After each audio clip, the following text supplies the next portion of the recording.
بسم اللہ الرحمن الرحیم۔ ایک دن جبرائیل علیہ السلام حضور صلی اللہ علیہ وآلہ وسلم کے پاس آئے اور کہا، جو شخص یہ تسبیح پڑھتا رہے اس کے جنازہ میں 70,000 فرشتے موجود ہوں گے، قضا نمازیں سب معاف ہوں گی، وہ موت کی سختی سے دور ہوگا، قبر کے عذاب سے دور ہوگا، جہنم اس پر حرام ہوگی، جنت اس پر واجب ہوگی۔ وہ تسبیح یہ ہے۔ ایک بار جبرائیل علیہ السلام نبی کریم صلی اللہ علیہ وآلہ وسلم کے پاس آئے تو آپ صلی اللہ علیہ وآلہ وسلم نے دیکھا کہ جبرائیل کچھ پریشان ہے۔ آپ صلی اللہ علیہ وآلہ وسلم نے فرمایا کہ جبرائیل کیا معاملہ ہے کہ آج میں آپ کو غمزدہ دیکھ رہا ہوں؟ جبرائیل نے عرض کی، اے محبوب کل، میں اللہ کے حکم سے جہنم کا نظارہ دیکھ آیا ہوں۔ اس کو دیکھنے سے مجھ پر غم کے آثار نمودار ہوئے ہیں۔ نبی کریم صلی اللہ علیہ وآلہ وسلم نے فرمایا کہ جبرائیل، مجھے بھی جہنم کے حالات بتاؤ۔ جبرائیل نے عرض کی، جہنم کے کل 7 درجے ہیں، ان میں جو سب سے نیچے والا درجہ ہے اللہ اس میں منافقوں کو رکھے گا، اس سے اوپر والے 6 درجے میں اللہ تعالیٰ مشرک لوگوں کو ڈالیں گے، اس سے اوپر 5ویں درجے میں اللہ سورج اور چاند کی پرستش کرنے والوں کو ڈالیں گے، 4تھے درجے میں اللہ پاک آتش پرست لوگوں کو ڈالیں گے، 3رے درجے میں اللہ پاک یہود کو ڈالیں گے، 2 درجے میں اللہ تعالیٰ عیسائیوں کو ڈالیں گے۔ یہ کہہ کر جبرائیل علیہ السلام خاموش ہو گئے تو نبی کریم صلی اللہ علیہ وآلہ وسلم نے پوچھا، جبرائیل آپ خاموش کیوں ہو گئے؟ مجھے بتاؤ کہ پہلے درجے میں کون ہوگا؟ جبرائیل علیہ السلام نے عرض کیا، اے اللہ کے رسول، پہلے درجے میں اللہ پاک آپ کے امت کے گناہ گاروں کو ڈالیں گے۔ جب نبی کریم صلی اللہ علیہ وآلہ وسلم نے یہ سنا کہ میری امت کو بھی جہنم میں ڈالا جائے گا تو آپ بے حد غمگین ہوئے ہیں اور آپ نے اللہ کے حضور دعائیں کرنا شروع کی۔ 3 دن ایسے گزر گئے کہ اللہ کے محبوب مسجد میں نماز پڑھنے کے لیے تشریف لاتے، نماز پڑھ کر حجرے میں تشریف لے جاتے اور دروازہ بند کر کے اللہ کے حضور رو رو کر فریاد کرتے۔ صحابہ حیران تھے کہ نبی کریم پر یہ کیسی کیفیت طاری ہوئی ہے، مسجد سے حجرے جاتے ہیں، گھر بھی تشریف لے کر نہیں جا رہے ہیں۔ جب 3 دن ہوا تو سیدنا ابو بکر صدیق رضی اللہ تعالیٰ عنہ سے رہا نہیں گیا، وہ دروازے پہ آئے، دستک دی اور سلام کیا، لیکن سلام کا جواب نہیں آیا۔ آپ روتے ہوئے سیدنا عمر کے پاس آئے اور فرمایا کہ میں نے سلام کیا لیکن سلام کا جواب نہ پایا، لہٰذا آپ جائیں، آپ کو ہو سکتا ہے سلام کا جواب مل جائے۔ آپ گئے تو آپ نے 3 بار سلام کیا لیکن جواب نہ آیا۔ حضرت عمر نے سلمان فارسی کو بھیجا لیکن پھر بھی سلام کا جواب نہ آیا۔ سیدنا سلمان فارسی نے واقعے کا تذکرہ علی رضی اللہ تعالیٰ عنہ سے کیا۔ انہوں نے سوچا کہ جب اتنے عظیم شخصیات کو سلام کا جواب نہ ملا تو مجھے بھی خود نہیں جانا چاہیے، بلکہ مجھے ان کی نور نظر بیٹی فاطمہ اندر بھیجنی چاہیے۔ لہٰذا آپ نے فاطمہ رضی اللہ تعالیٰ عنہا کو سب احوال بتا دیا۔ آپ حجرے کے دروازے پہ آئیں، ابا جان السلام علیکم۔ بیٹی کی آواز سن کر محبوب کائنات اٹھے، دروازہ کھولا اور سلام کا جواب دیا۔ ابا جان، آپ پر کیا کیفیت ہے کہ 3 دن سے آپ یہاں تشریف فرما ہے؟ نبی کریم صلی اللہ علیہ وآلہ وسلم نے فرمایا کہ جبرائیل نے مجھے آگاہ کیا ہے کہ میری امت بھی جہنم میں جائے گی۔ فاطمہ بیٹی، مجھے اپنی امت کے گنہگاروں کا غم کھائے جا رہا ہے اور میں اپنے مالک سے دعائیں کر رہا ہوں کہ اللہ ان کو معاف کرے اور جہنم سے بری کرے۔ یہ کہہ کر آپ پھر سجدے میں چلے گئے ہیں اور رونا شروع کیا، یا اللہ میری امت، یا اللہ میری امت کے گنہگاروں پر رحم کر، ان کو جہنم سے آزاد کر دے۔ اتنے میں حکم آ گیا، وَلَسَوْفَ يُعْطِيكَ رَبُّكَ فَتَرْضَىٰ، اے میرے محبوب غم نہ کر، میں تم کو اتنا عطا کروں گا کہ آپ راضی ہو جائیں گے۔ آپ خوشی سے کھل اٹھے اور فرمایا، لوگو اللہ نے مجھ سے وعدہ کر لیا ہے کہ وہ روز قیامت مجھے میری امت کے معاملے میں خوب راضی کریں گے، اور میں نے اس وقت تک راضی نہیں ہونا جب تک میرا آخری امتی بھی جنت میں نہ چلا جائے۔ محترم ناظرین، یہ تسبیح پڑھنے سے اللہ تعالیٰ اس کے تمام گناہ معاف کر دیتا ہے۔ یہ سب نبیوں کی لاڈلی تسبیح ہے، اس سے بندہ گنہگار نہیں رہتا اور قبر کا واجب عذاب ٹل جاتا ہے۔ یہ تسبیح پڑھنے سے اس کی مغفرت کے لیے 70,000 فرشتے زمین پر اترتے ہیں اور ان کے لیے رحمت کی دعائیں کرتے ہیں۔ فرمایا جب بندہ اس تسبیح کو پڑھتا ہے تو وہ اللہ کی رضا کے قریب پہنچ جاتا ہے۔ حضرت اسرائیل علیہ السلام کی طرف سے نرمی کا عالم ہوگا، وہ آپ کی روح کو اتنی نرمی سے قبض کریں گے کہ کوئی تکلیف نہیں ہوگی، بلکہ جیسے ہی ایک نرم ہوا آپ کے جسم کو چھو رہی ہو، یہ تسبیح جو آپ نے دن بھر پڑھ کر اللہ کی رضا حاصل کی ہے آپ کے ساتھ قبر میں نور کی طرح ہوگی۔ جب آپ قبر میں پہنچیں گے تو یہ نور آپ کے ساتھ رہے گا، آپ کی قبر جنت کے باغات کی طرح روشن کر دے گا اور قیامت تک آپ کے ساتھ یہ روشنی رہے گی۔ یہ تسبیح آپ کی آخرت کو بہتر بنانے کا ذریعہ بنے گی، اور جب آپ قیامت کے دن اللہ کی بارگاہ میں پیش ہوں گے تو یہ تسبیح آپ کے لیے شفاعت کرے گی، اللہ تعالیٰ آپ کو جنت کی نعمت عطا فرمائے گا۔ محترم ناظرین، ایک مرتبہ امیر المؤمنین حضرت علی رضی اللہ تعالیٰ عنہ مسجد میں تشریف فرما تھے۔ ایک شخص آیا، اس کے چہرے پر خوف، پریشانی اور بے چینی نمایاں تھی۔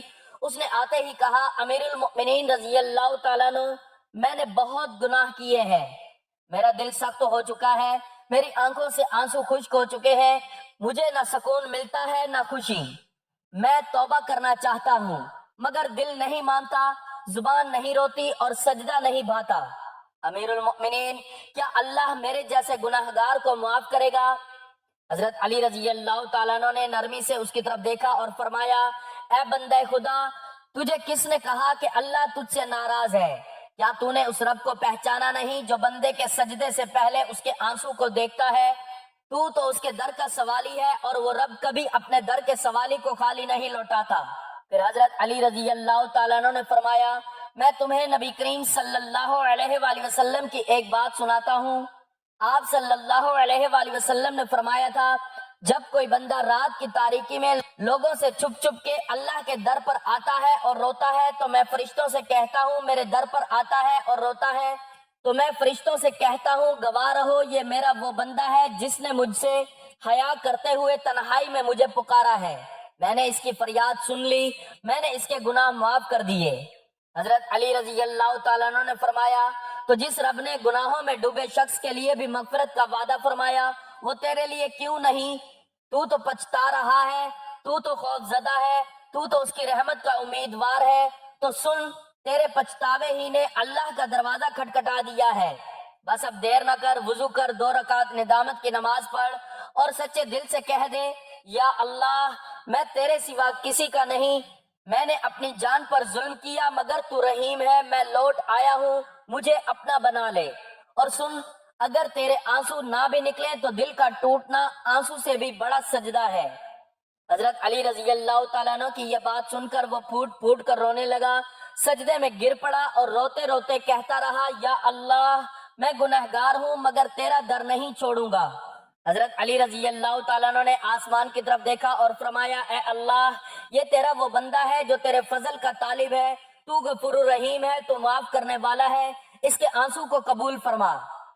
محترم ناظرین، حضرت ابو امامہ رضی اللہ تعالیٰ عنہ سے روایت کرتے ہیں کہ نبی کریم صلی اللہ علیہ وآلہ وسلم نے فرمایا، میری امت میں کچھ لوگ ایسے ہوں گے جو قیامت کے دن ان کے گناہ پہاڑوں سے بھی بڑے ہوں گے، زمین کی وسعتوں تک پھیلے ہوں گے، آسمان تک بلند ہوں گے، مگر جب وہ اپنے اعمال کے ساتھ اللہ کے حضور کھڑے ہوں گے تو اللہ رب العالمین فرشتوں سے فرمائے گا، میرے ان بندوں کا حساب نہ لو، ان کے گناہوں پر پردہ ڈال دو، ان کے دائیں بائیں کوئی نہ دیکھے، انہیں میرے قریب لے آؤ، ان کے دلوں میں میرے لیے ایک خاص محبت تھی، یہ گناہ تو کرتے تھے مگر جب کبھی میرا نام سنتے ان کی آنکھیں بھر آتی، جب کوئی انہیں میرے رسول کا فرمان سناتا تو ان کے دل لرز جاتے، جب رات کی تاریکی میں تنہائی ہوتی تو ان کے دل مجھ سے ہم کلام ہوتے، جب یہ گناہوں کے بعد ٹوٹتے اور میری طرف پلٹتے تو میں اپنے عرش سے جھک کر سنتا، ان کی آہوں کی آوازیں مجھے محبوب تھیں، ان کی ندامت مجھے پسند تھی، ان کی آنکھوں کے آنسو میرے لیے ان کے سجدوں سے بھی زیادہ قیمتی تھے،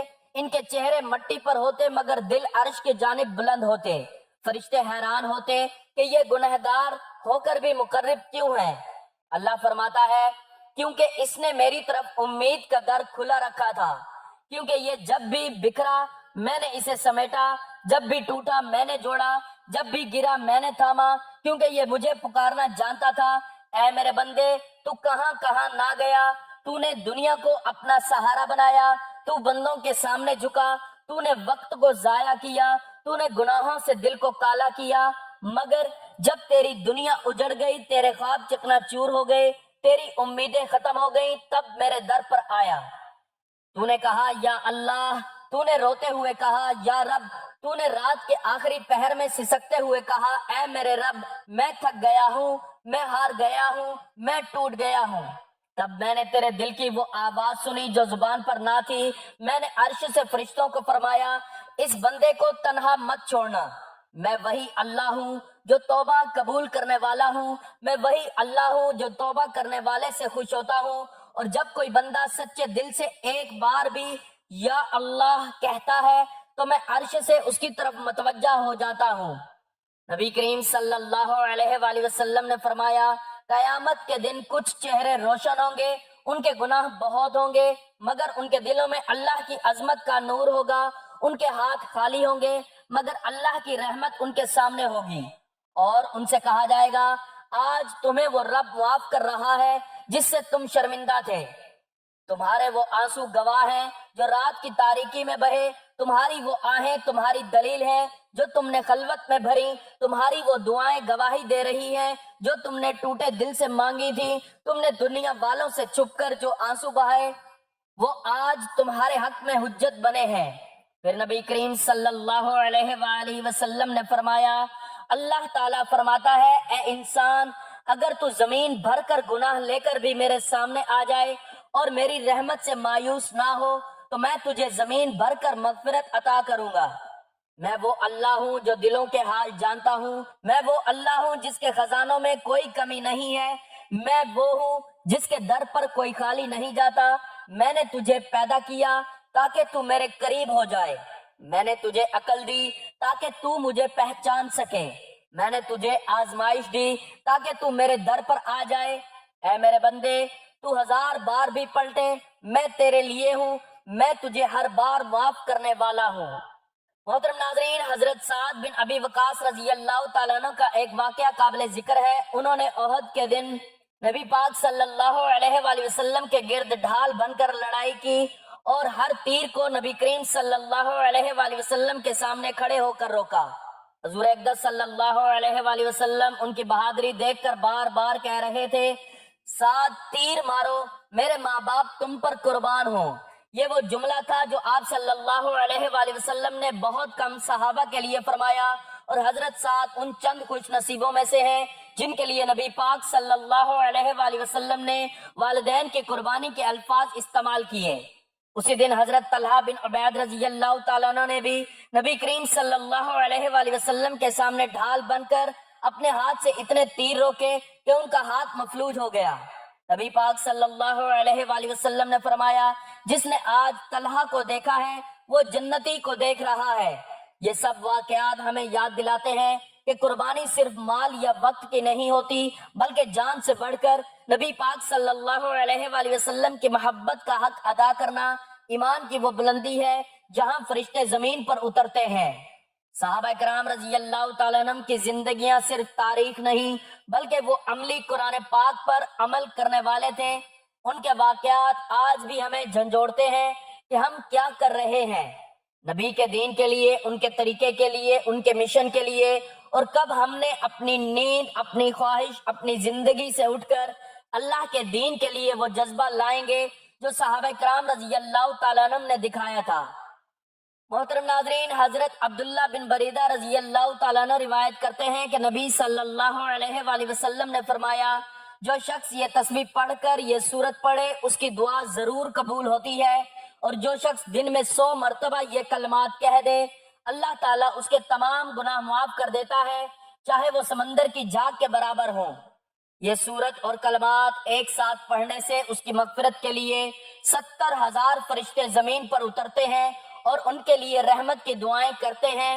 فرمایا جب بندہ ان کلمات کو پڑھتا ہے تو وہ اللہ کی رضا کے قریب پہنچتا ہے۔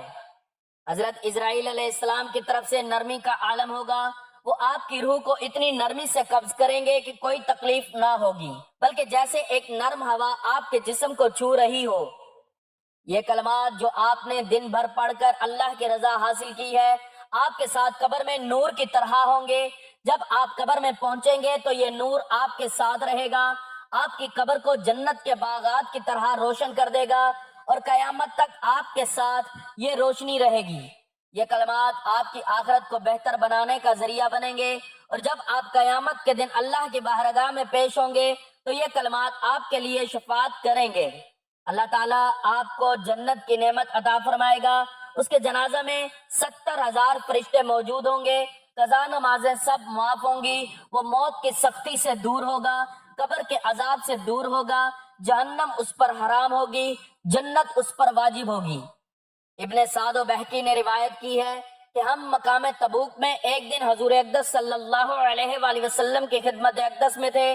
سورج نکلنے کا وقت تھا کہ سورج عجیب و غریب چمک دمک اور حیرت انگیز روشنی اور شعاؤں کے ساتھ نکلا۔ آج کی روشنی ہر دن کی روشنی سے نئی نرالی پر نور، اس سے پہلے کبھی اس طرح سورج طلوع ہوتے نہیں دیکھا۔ ہم سب دیکھ کر تعجب کر رہے تھے کہ اسی وقت حضرت جبرائیل امین علیہ السلام بارگاہ رسالت میں تشریف لائے۔ حضور اکرم صلی اللہ علیہ وآلہ وسلم نے فرمایا، اے جبرائیل، آج کیا بات ہے جو سورج اس آفتاب کے ساتھ طلوع ہو رہا ہے؟ اس سے پہلے ایسا نہیں دیکھا۔ جبرائیل نے عرض کیا، اس کی وجہ یہ ہے کہ آج معاویہ بن معاویہ، یہ بڑے صالح اور جلیل القدر صحابی تھے، جس کا مدینہ شریف میں انتقال ہو گیا ہے، تو اللہ تعالیٰ نے 70,000 فرشتے ان کے نماز جنازہ پڑھنے کے لیے بھیجے ہیں۔ آپ نے فرمایا یہ عزت و تکریم کے لیے کی گئی ہے۔ حضرت جبرائیل امین علیہ السلام نے عرض کی، وہ باکثرت سورۃ اخلاق رات دن چلتے پھرتے اٹھتے بیٹھتے پڑھا کرتے تھے اور آپ کی شفاعت اس پر لازم ہو گئی۔ اگر فرمائیں تو میں زمین کھینچ کر آپ کے سامنے کر دوں تاکہ آپ بھی ان کا جنازہ پڑھیں اور آپ کی دعائے مستجاب سے مستفیض ہوں۔ حضور اقدس صلی اللہ علیہ وآلہ وسلم نے فرمایا بہتر ہے۔ حضرت جبرائیل علیہ السلام نے پر مار کر سب کچھ ہٹا دیا، کوئی چیز درمیان میں حائل نہ رہی، جنازہ آپ کے سامنے آ گیا۔ آپ نے ملاحظہ فرمایا اور 70,000 فرشتوں کی 2 جماعتیں صفیں پیچھے لے کر نماز جنازہ ادا فرمائی۔ حضرت جبرائیل امین علیہ السلام نے حضور پاک صلی اللہ علیہ وآلہ وسلم سے عرض کیا کہ جو شخص یہ تسبیح پڑھتا رہے گا اس کے جنازے میں 70,000 فرشتے موجود ہوں گے، قضا نماز سب معاف ہوں گی، وہ موت کی سختی سے دور ہوگا، قبر کے عذاب سے دور ہوگا، جہنم اس پر حرام ہوگی اور جنت اس پر واجب ہو جائے گی۔ جو شخص سورۃ اخلاص کی تسبیح کسی بھی نماز کے بعد 1 مرتبہ پڑھے گا تو حضور پاک صلی اللہ علیہ وآلہ وسلم کی شفاعت اس پر نصیب ہوگی۔ محترم ناظرین، آپ نے سب سے پہلے حضور پاک صلی اللہ علیہ وآلہ وسلم کی ذات اقدس پر درود پاک کا نذرانہ پیش کرنا ہے۔ ایک بار ثواب کی نیت سے میرے ساتھ بھی درود پاک پڑھ لیں۔ اللہم صلی علی محمد وعلی آل محمد کما صلیت علی ابراہیم وعلی آل ابراہیم انک حمید مجید۔ اللہم بارک علی محمد وعلی آل محمد کما بارکت علی ابراہیم وعلی آل ابراہیم انک حمید مجید۔ درود پاک پڑھنے کے بعد آپ نے ایک تسبیح سورۃ اخلاص کی پڑھنی ہے۔ سورۃ اخلاص قرآن مجید کی سب سے چھوٹی سورت ہے جو 4 آیات پر مشتمل ہے، جس میں اللہ تعالیٰ کی توحید و رسالت اور وحدانیت کو بیان کیا گیا ہے، اور یہ سورت ہر کسی کو آتی ہے۔ ایک بار ثواب کی نیت سے میرے ساتھ بھی پڑھ لیں۔ بسم اللہ الرحمن الرحیم۔ قل هو اللہ احد اللہ الصمد لم یلد ولم یولد ولم یکن لہ کفوا احد۔ ایک تسبیح سورۃ اخلاص پڑھنے کے بعد آپ نے 33 مرتبہ استغفر اللہ ربی من کل ذنب واتوب الیہ پڑھنا ہے، اور اس کے بعد آپ نے 7 مرتبہ سورۃ مزمل کی تلاوت کرنی ہے۔ آخر میں پھر آپ نے 1 مرتبہ درود پاک پڑھنا ہے جو شروع میں پڑھا تھا۔ اس عمل کی برکت سے آپ کے تمام گناہ معاف ہو جائیں گے اور جنت آپ پر واجب ہو جائے گی۔ میری اللہ تعالیٰ سے دعا ہے کہ اللہ تعالیٰ ہمیں نیک اعمال کرنے کی توفیق عطا فرمائے۔ اللہ تعالیٰ نیکی کی بات کو سننے سمجھنے اور اس پر عمل کرنے کی طاقت اور توفیق مرحمت فرمائے۔ جو مانگا مقدر فرمائے، جو نہیں مانگ سکے بن مانگے عطا فرمائے۔ اللہ تعالیٰ سے دست ادب دعا کرتے ہیں میرے تمام مسلمان بہن بھائیوں کو بروز قیامت حضور اقدس صلی اللہ علیہ وآلہ وسلم کی شفاعت نصیب فرمائے، آمین یا رب العالمین۔ ناظرین، اللہ سے اپنے تمام گناہوں کی بخشش مانگتا ہوں جو میرا رب ہے اور اسی کی طرف رجوع کرتا ہوں۔ اے پاک پروردگار، ہمارے تمام گناہوں کو معاف فرما، ہمیں ایسی زندگی گزارنے کی توفیق عطا کر جس زندگی سے تو راضی ہو جائے۔ ہمیں اطمینان قلب کی دولت سے مالا مال فرما، اور اپنی نعمتیں ہمارے اعمال کے حساب سے نہیں بلکہ اپنی رحمتوں کے حساب سے عطا فرما۔ یا اللہ، ہم تیری رضا میں راضی ہیں، ہمیں اسی پر قائم رکھ۔ اللہ رب العزت ہمارے عیب، دانستہ و نادانستہ گناہ کوتاہیوں کو معاف فرماتے ہوئے ہم پر اپنا کرم فرما، ہماری مشکلیں پریشانیاں آسان فرما، ہم سب کے لیے آسانیاں فرما، اور ہمیں آسانیاں بانٹنے کی ہمت اور توفیق عطا فرما۔ یا رب، ہماری سب نیک دعائیں و حاجات اپنی شان کے مطابق قبول فرما، آمین یا رب العالمین۔ اگر آپ کو آج کی ویڈیو اچھی لگی ہے تو ویڈیو کو لائک، شیئر اور کمنٹ سیکشن میں اللہ تعالیٰ کے 99 ناموں میں سے کوئی ایک نام لکھ کر ضرور شیئر کریں۔ اللہ تعالیٰ ہم سب کا حامی و ناصر ہو، آمین۔ مجھے بھی دعاؤں میں یاد رکھیں۔ جزاک اللہ خیرن کثیرا۔